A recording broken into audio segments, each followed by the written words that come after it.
So I want to show you how I water my seedlings. If you've been following my videos, I showed you how I start my pepper seedlings, how I get those germinated, and then I transfer them into these cups. And these are my two pepper seedlings that are starting to grow, and they sprouted out.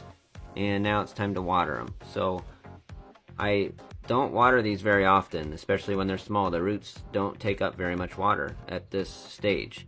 So you'll notice, I'll bring you in a little closer, this is dry on the top, and that's what you want. You don't want this to stay wet all the time. That can just lead to more mold and fungus on the top and fruit flies and that kind of thing. So what I do is I just lift these up. Once it starts feeling light, you'll see when it's got water in it, it's heavy. And once it's light, once it's completely light, that's when I know it's time to water. So these are getting pretty light. So what I do is you always want to bottom water your seedlings.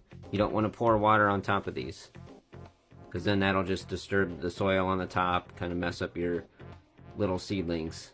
You want to just pour water. So what I do, I just pour water in the bottom of this tray, and about a inch or a half an inch, depending on how full this tray is with seedlings. But that'll just soak up from the bottom. That'll soak up, and then all the way to the top, you'll notice the top gets soaked up and it'll be wet. And if you have extra water in the bottom of your tray after everything is soaked up in your seed cups or seed trays, then you can discard the water. You don't want your roots sitting in the water. So I hope that helps explain how I water my seedlings, and keep following along, and I'll give you more tips as these peppers grow. Thanks.